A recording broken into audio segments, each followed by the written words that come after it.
beginning of a chapter.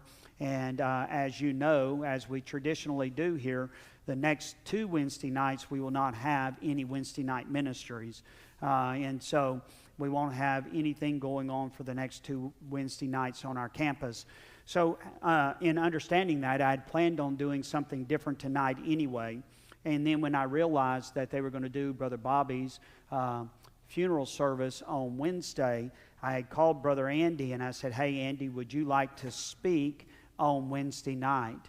I did not realize in the midst of all of that I would also be asked to do another funeral service. But God knew that, and so God, He handled that situation, I believe, in the right way. So it took a little pressure off of me of having to try to get Bible study ready and 2 services and Sunday morning as well. So I've asked Andy if he would come and share with us tonight. And so he's going to teach from God's Word tonight. And so y'all be in prayer for him. Please be in prayer for me as well. I will be working on a service tomorrow. And my greatest desire always when I approach funeral services is I want to offer comfort to the family. And then I want to challenge people as well to think about their eternity. Because I can't think of a time when people are faced with the reality of their immortality more than when they find themselves at a funeral. And people oftentimes will have questions at that time. So y'all please pray for me. I want to offer Miss Wendy and her mom. I want to offer them words of comfort from Scripture on Friday. And then I also want to be able to proclaim the good news of Jesus Christ. And so y'all please pray that God would give me the words to share with that family. So Brother Andy, if you would come tonight and share with us, I would really appreciate it.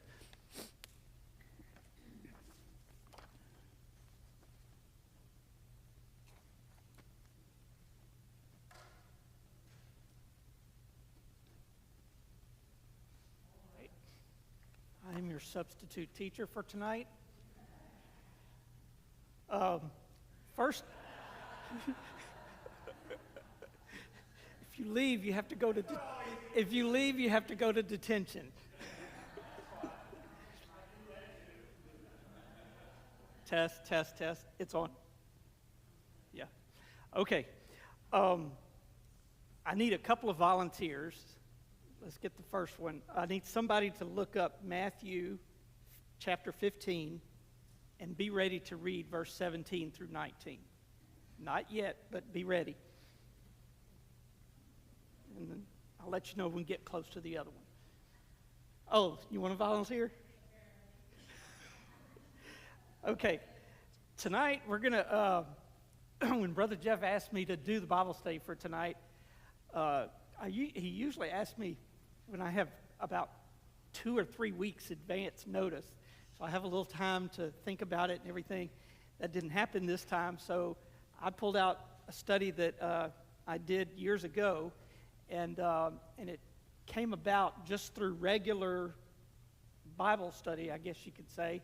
I wasn't in the midst of preparing for anything, but I just got a piece of paper and I started writing down everything that I was running across. And I said, oh, this is really neat. There's a lot of material here on these 2 particular things.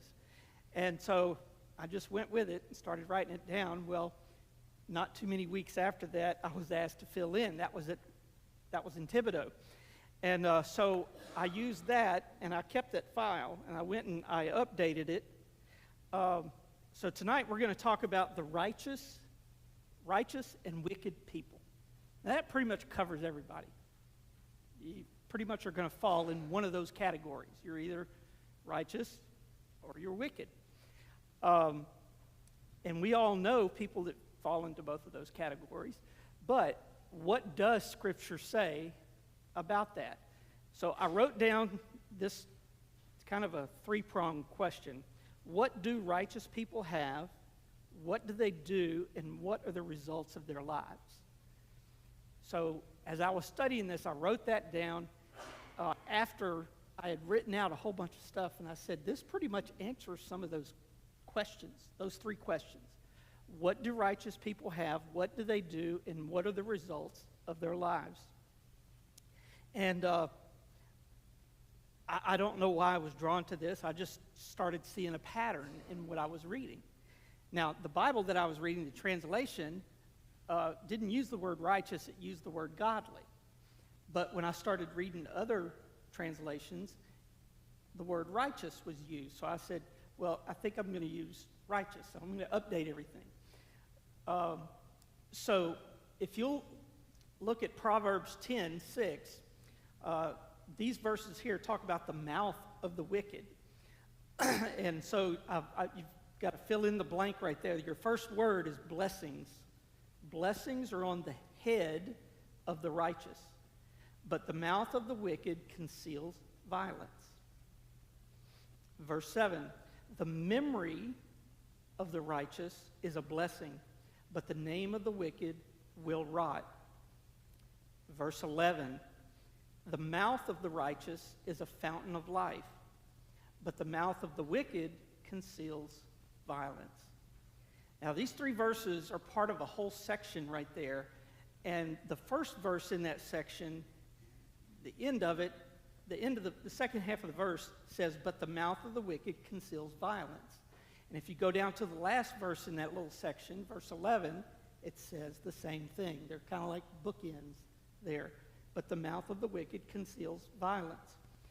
So that whole little section talks about the righteous and the wicked.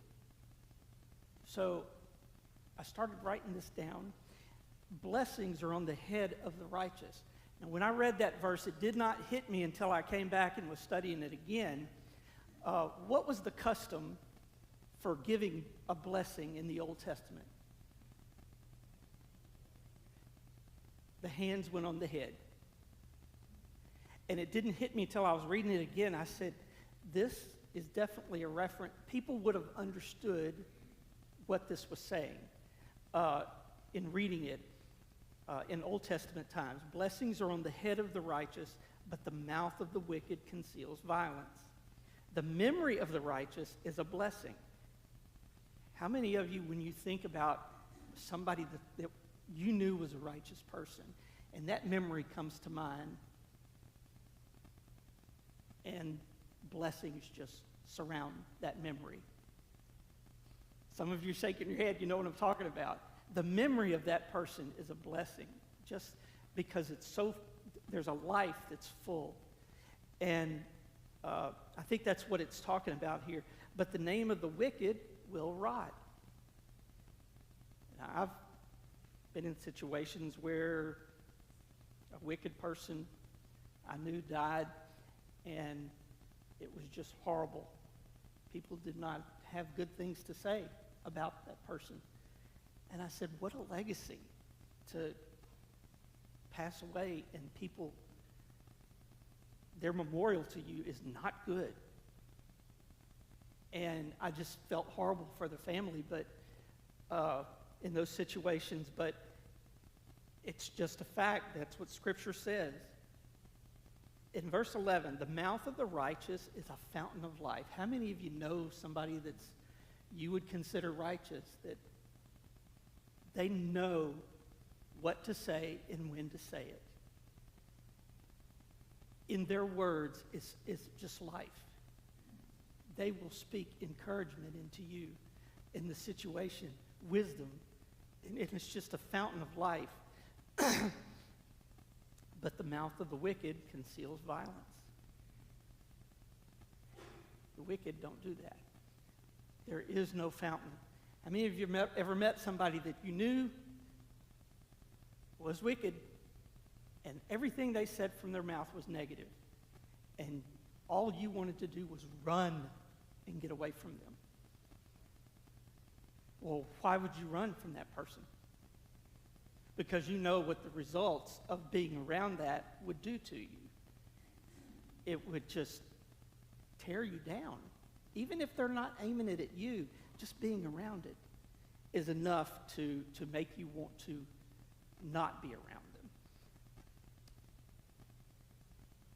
Now, if you go down in verse 16, here's your next fill in the blank. The wage of the righteous leads to life. The gain of the wicked the gain of the wicked to sin.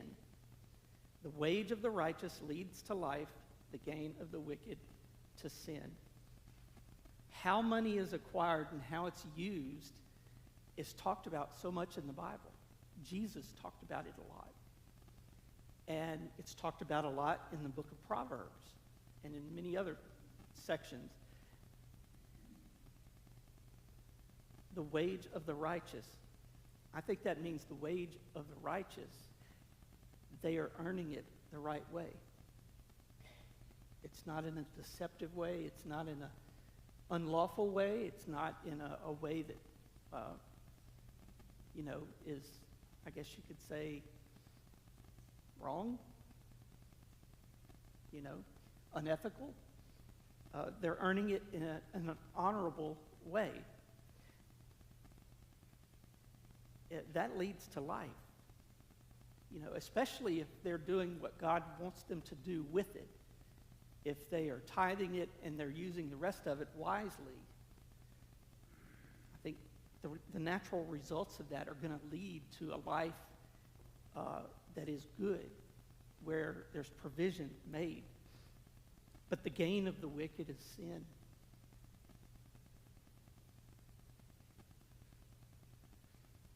It's hard to be around somebody, especially an employer or somebody where you're working, that wants to make money in a very deceptive way. It's hard to be around that. It's hard to keep quiet about that. Have you ever found yourself in a situation where you had to go to somebody to report, hey, this person's stealing from you? They're scheming to be able to get money from your business.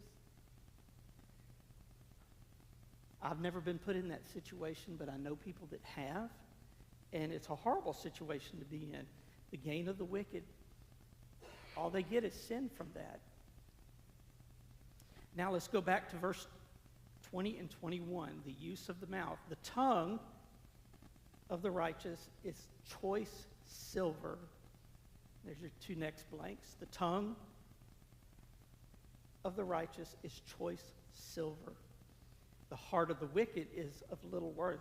Now, what does that first statement mean? The tongue of the righteous is choice silver. Anybody? Truth. Why is the word silver used? It's valuable. Something of value. Because if you look at the second part of that verse, the heart of the wicked is of little worth. Look in verse 21. The lips of the righteous feed many, but fools die for lack of sense. The lips of the righteous feed many. And I think that goes back to the previous verse where when you have somebody that knows how to speak and they have wisdom, that feeds other people in a good way. It encourages them. It lifts them up. It doesn't tear them down. But fools die for lack of sense. There is no wisdom in a fool. Have you ever been somebody that you would classify that like that, where everything you heard come from their mouth? There was no wisdom in it. There was nothing worth listening to. And that's one of those situations where you really just don't want to be around that person. And the Bible even warns, don't get into an argument with a fool. It's not good. There's bad results from that. Now, who's got Matthew 15, 17 through 19? The Bible talks about this in the New Testament.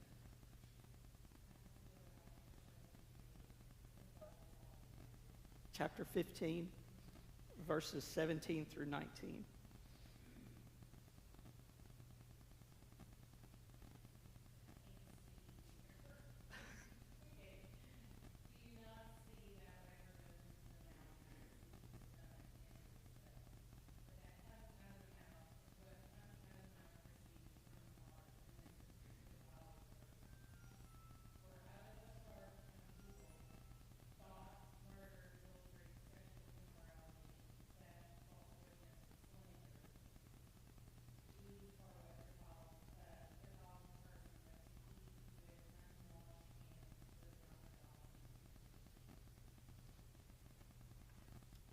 Very plain.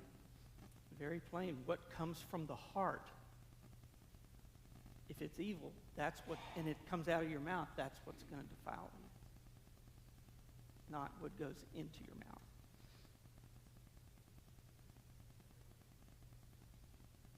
There's several other verses that we're going to hit that talk about speech, and we'll touch on those in a few minutes.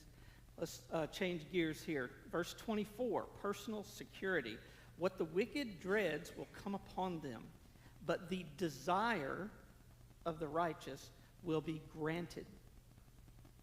What the wicked dreads will come upon them, but the desire of the righteous will be granted.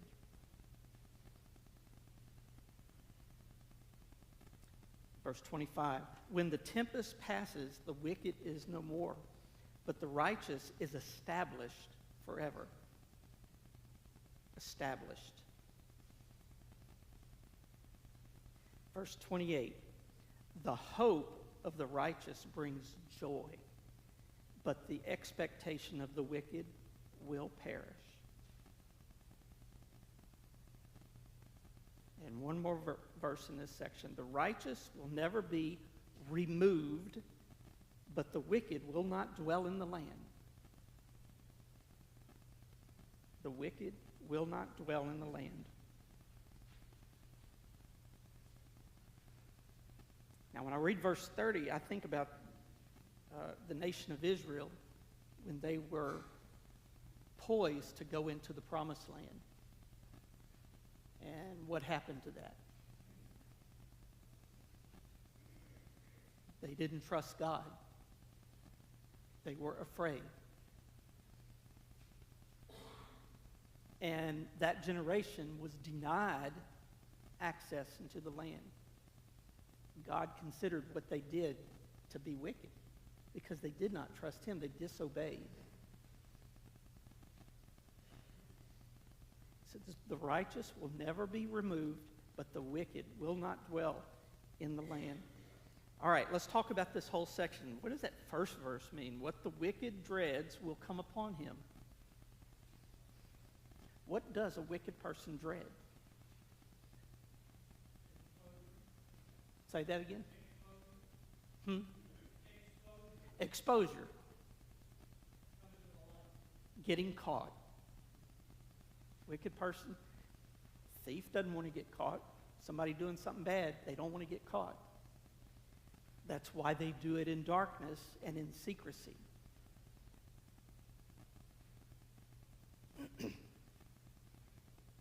But it says what the wicked dreads will come upon them. They will get caught eventually. You look at people that are in prison, they got caught. Eventually what they dreaded happened. They could have avoided that by not going down that path. But look at the opposite of that. But the desire of the righteous will be granted. Now that one's a little bit loaded. Does that mean you're going to get everything you want? All of your desires? I don't think that's what that means at all. I think it means that if you're a righteous person, your desires are going to be honorable. They're going to be good. They're going to be things you're thinking about and wanting for your family or yourself. Those things that God would honor. It says those things will be granted. Now, there might be some things God may say no to. But I think if we really look at our life and we look at the blessings that God gives to us, grants to us, we can see that if we have an honorable, pure desire, we can see the results of that, him bringing that true. I think it's every parent's desire for their children to grow up to be righteous. I'm getting a little ahead of myself because there's a verse later on that talks about this, but I'm going to go ahead and mention it now. But that's one of our desires as parents, isn't it? We want our children to grow up to be righteous, God-fearing people. People that do the right thing, people that have good judgment, people that honor God. Now that I have children that are older and they're in young adulthood, it's really satisfying knowing that they have followed the path of righteousness and not a path that is wicked. It's really satisfying to see that. So one of my desires has been granted already. Even before my oldest daughter got married, my prayer for her was very simple.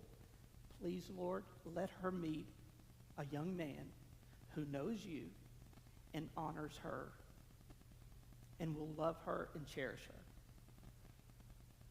That was my prayer.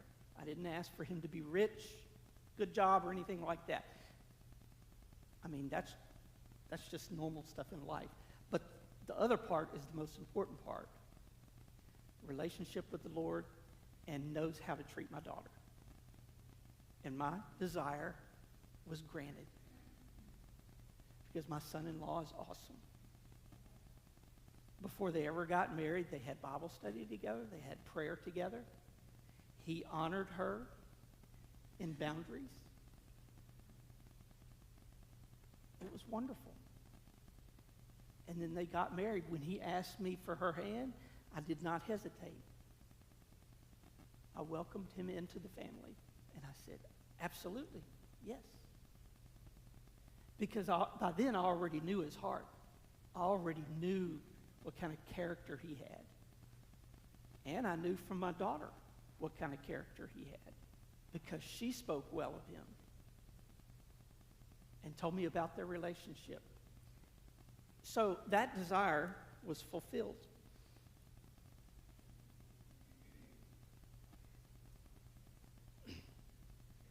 Now here's a truth that we need to understand. The primary source of security for the wise is not their wisdom, but it's the faithfulness of God. It's great to be wise and to have wisdom, but that's not where our security lies. It lies in God's faithfulness to us. And if he's granted that to us, he's given that to us, that's part of that. But wisdom in and of itself is not where we find our security. It's in the faithfulness of God. All right, go to page 2. Hey, we're not doing too bad here. I'll try and go faster. We're not going to get through all of these pages. That just means you're going to have homework. So you've got some blanks you can fill in, but I already pointed you in the right direction. If you have an ESV, you can look these up and fill it in real easy. All right, have a good Bible study. All right, back to the mouth. The mouth of the righteous brings forth wisdom, but the perverse tongue will be cut off. Now, what does that mean, cut off? Does it mean literally cut off? I don't think it means literally cut off. But the perverse tongue will be cut off. Now, this goes back to listening to somebody that's wicked or a fool. After you've heard them so many times, do you pay attention to them from then on? All right, let's make it a little more relatable. On TV, when you're listening to people spout off about everything that think they have wisdom, after you've heard somebody for so many minutes and you realize that's a wicked person, what they're saying does not make any sense, and it's evil. Do you listen to them anymore? No. You have no need to listen to them anymore because there's nothing worth anything coming from them. And there's a lot of them on TV. And it amazes me, they get paid insane amounts of money to spew nothing, no wisdom, nothing. The lips, in verse 32, the lips of the righteous know what is acceptable, but the mouth of the wicked, what is perverse. Now, we hear a lot of things on TV nowadays that we didn't hear years ago. And it's obvious when they speak, it is perverted. Their whole philosophy is perverted. Their thinking is perverted because it takes what God set forth, his model of things, and they turn it around and they twist it. So the only thing the wicked knows is perverse things. Now, I know when you hear that on TV, it's the first reaction I have is, I've heard enough. Off. The off button. Just turn it off. You don't have to turn it to something else, just turn it off. And after a few minutes, it's like the wisdom of silence. Just hearing silence is much better than leaving that on. All right, let's change gears again. Chapter 11, look in chapter 11, verse 4. Riches do not profit in the day of wrath, but righteousness delivers from death. The righteous person has a relationship with the Lord. But see, wicked people rely on things. Some of them think that their money is going to buy them into heaven, get them out of trouble. Maybe on earth it did get them out of trouble. But with God, it means nothing. Riches do not profit in the day of wrath, but righteousness delivers from death. The only thing we can rely on is Jesus. That's it. Very simple. All right, let's talk about deliverance for the righteous. We're still in chapter 11, verse 5. The righteousness of the blameless keeps his way straight, but the wicked falls by his own wickedness. The righteousness of the blameless keeps his way straight, but the wicked falls by his own wickedness. The righteousness of the upright delivers them, but the treacherous are taken captive by their lusts. And skip down to verse 8. The righteous is delivered from trouble, and the wicked walks into it instead. Now, when I read that verse, I was like, that's interesting. The righteous get delivered from their trouble, but the wicked, because there is no wisdom there, they walk straight into it. They walk straight into it. Have you ever tried to give somebody advice and you tried to help them avoid trouble? They did not listen. They just barreled ahead and they walked right into it. Were you surprised? Probably not. Because you knew what the end result was going to be. But because they were not willing to listen to wisdom, they just were eager to run to it. And then they wonder, why did all this stuff happen to me? It is because they didn't listen. They rely on their own wisdom and their own knowledge. All right, let's talk about this.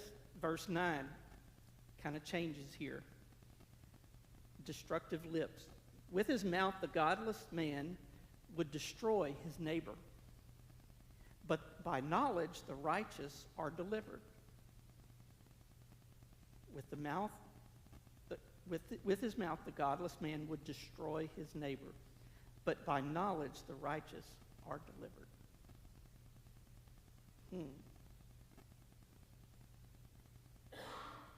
Now, I've heard about people having, the neighbors that are just horrible.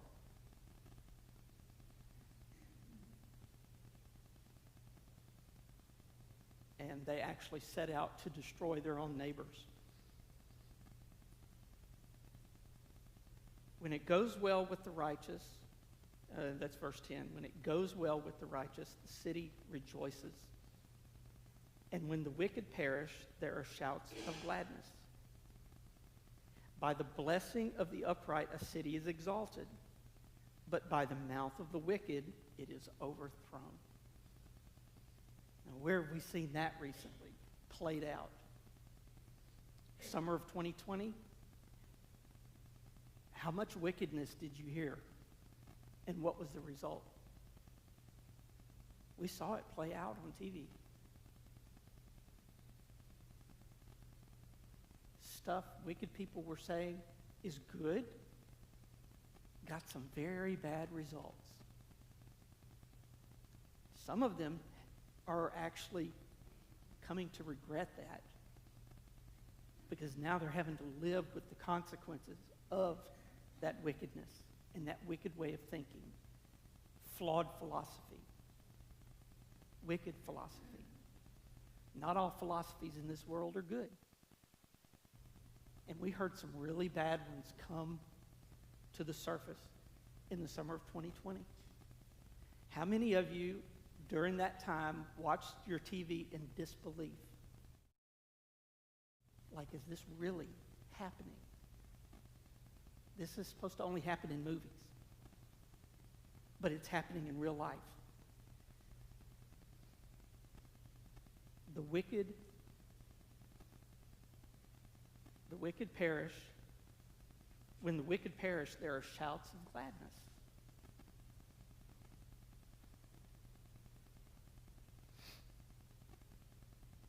But the blessing of the upright, a city is exalted.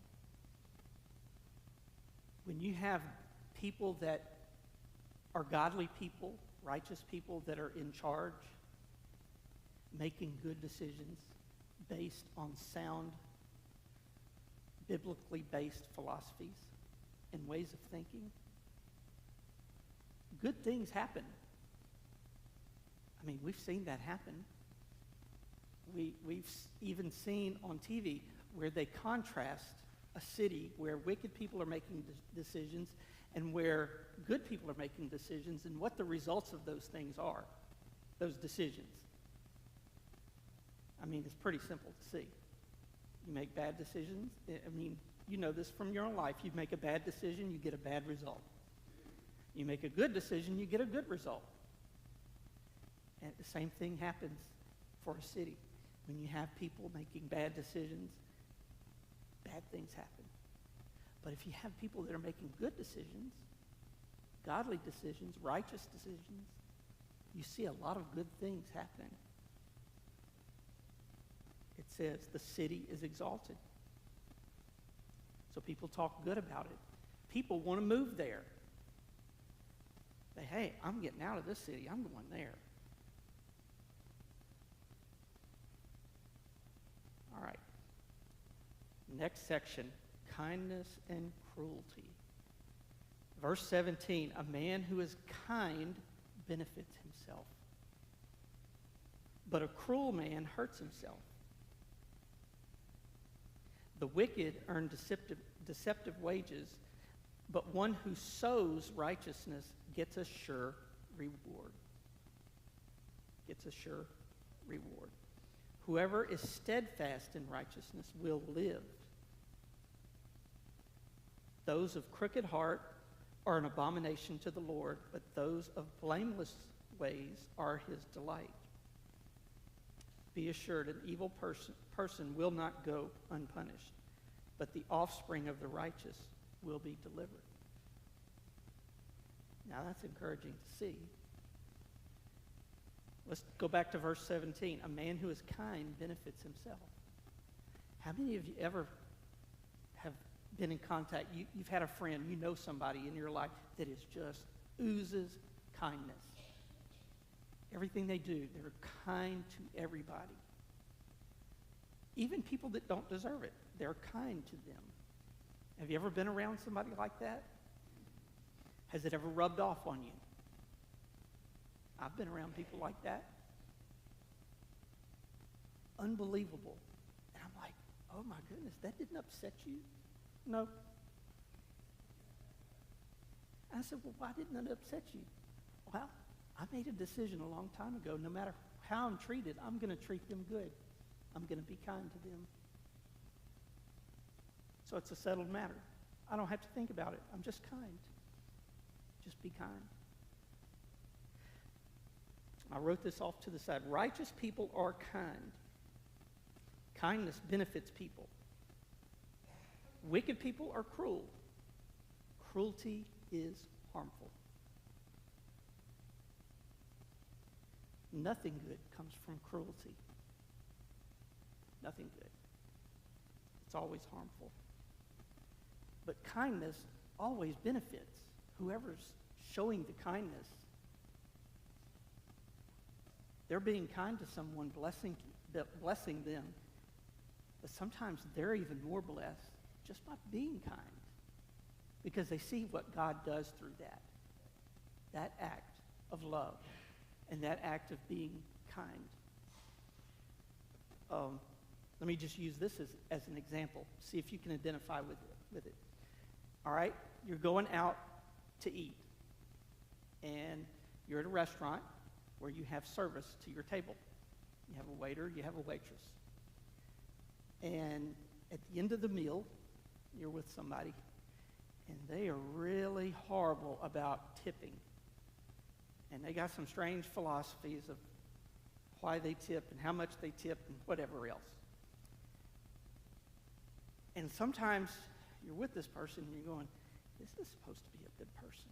This is somebody I like. Why are they being this way to this person? After being around that, and I've been around people in ministry who I did not see treat waiters or waitresses well. No kindness. They would talk down to them. They would leave $1 for a tip. And I'm like, one, that is so unchristian to do that. And two, I didn't like the way you were talking to that person because they didn't deserve that. They were being very professional and kind. And you know, just talk down to them. Well, after a few times of doing that with some people that were supposed to be leaders in the church, I decided from then on out, I wasn't going to follow their lead. I made a decision, no matter how the waiter or the waitress did with their service, I always tipped them well. And here's why. I've been in the food industry in many different capacities, catering, fast food, whatnot. It's hard work. Any of you ever work in the food industry? Had to deal with the public? All right. It's not easy sometimes. It's very challenging sometimes. So I'm looking at it from the point of view, I've been there where that person is. And I'm thinking, I know how it is for things not to go right, even for that one moment during the day. And you can't judge that person on that one thing. And I know because I've been there. So they're having a bad moment and a bad day. If I leave them a good tip, when I leave here, that just might encourage them and make their day. Has nothing to do with the service I received, how many times they came to the table, how many times they filled up the glass. Look, I'm just going to tell you right now, keeping count of all that stuff, you shouldn't be doing. That is a person, that's somebody's daughter, somebody's son, who's probably trying to make it through college and pay for school. And they're doing the best that they can. And you have an opportunity to speak something into their life that's encouraging. To smile, to tell them you understand totally what's happening. It's not their fault that the food was late. That's a decision you personally have to make early on. Now, I pray that if you might be one of those that is on the other end that is very critical, rethink that. Look at it as an opportunity that you might be able to bring a little bit of kindness into their life, a little bit of goodness, You're the customer that smiled at them and asked how they were doing. What are you studying in college?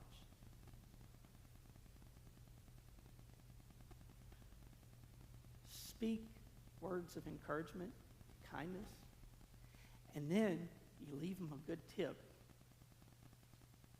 Now, how many of you hate these little things where it says, if you do this much percent, this is how much it's going to be. If this is, I don't need that, because I've already determined how much the tip is going to be. I don't need the computer's help.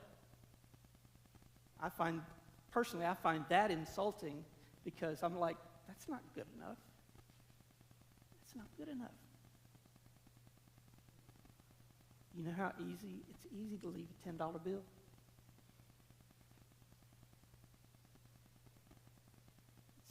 See the look of shock on a waitress's or a waiter's face when they weren't expecting it. Because what you ordered, that was way more than 10% of what you ordered. I say that only to say this: kindness benefits people in such a profound way. And you don't know if you're planting a seed right there. Because if in the conversation it comes up that you are a minister, you work at a church, that's not good. If you treated them badly and gave them a bad tip, that's not a good witness. I'm just saying, okay? Think about kindness in that way. That's just an example of some of what I've experienced. But making a predetermined decision that you're going to react a certain way and you're going to do certain things, you don't even have to think about it. It's already decided. It's good. This is kind. This is the right thing to do. I don't have to think about it. That's where we should be in our life. Kindness, not cruelty. See, sometimes when you talk to one of those people, you spend a minute or two and you ask a couple of questions, you find out sometimes they're dealing with something you can't imagine. And you wouldn't want to be dealing with it. And then you find out they're just struggling to make it through the day. And if you can give them an encouraging word, oh my, how it brightens their day. Now, I've been with some people that actually stopped and had prayer with those waitresses or waiters that were dealing with something horrible. And they left in tears and so thankful that somebody cared enough about them to encourage them and to pray for them. This is a great study to continue, so I encourage you to do the next few pages as your homework. And God might reveal some things to you. He might open your eyes to be able to maybe judge things a little better. Maybe to look at people and examine, okay, is this really a righteous person? Am I seeing the results of what righteousness is? Or am I seeing the results of what wickedness is coming from the heart? Because it said, we just read, that's where it comes from. If you have somebody that does not have much love in their heart, it's going to come out and show itself. It will show itself at some point. And when it does, it's horrible when that happens, especially when it's somebody that you have in your mind built up to be a righteous person and you find out, nope, I was wrong, dead wrong. So let me encourage you, read this some more and talk to the Lord. See where you fall in some of these things. It gets a lot more in depth in the next few pages. There's a lot there. when I did this study, I just found a simple pattern and I started to follow it. And I said, man, there's a lot of stuff here. Why is there so much here about righteous people and wicked people? And it contrasts the two. And then after I got through a few chapters, and I'm like, okay, I'm starting to see why this is here. All of these proverbs were here. Because a lot of these proverbs come from observations in life. Solomon observed a lot. Now you can imagine as a king, you would be exposed to a lot of people, and you would be able to tell the difference because you're seeing it so much,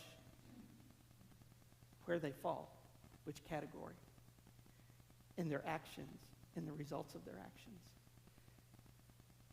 So, the question, what do righteous people have? What do they do? And what are the results of their lives? That's good questions for all of us.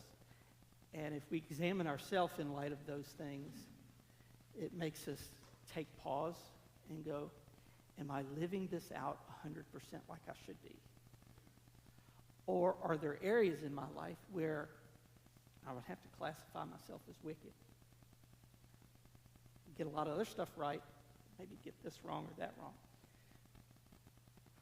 Anyway, that is our study for tonight. I can't guarantee that we'll pick up where we left off next time, but my encouragement to you tonight is this. Be kind and tip well, okay? Be kind and tip well. Let's have a word of prayer, and then we'll be dismissed.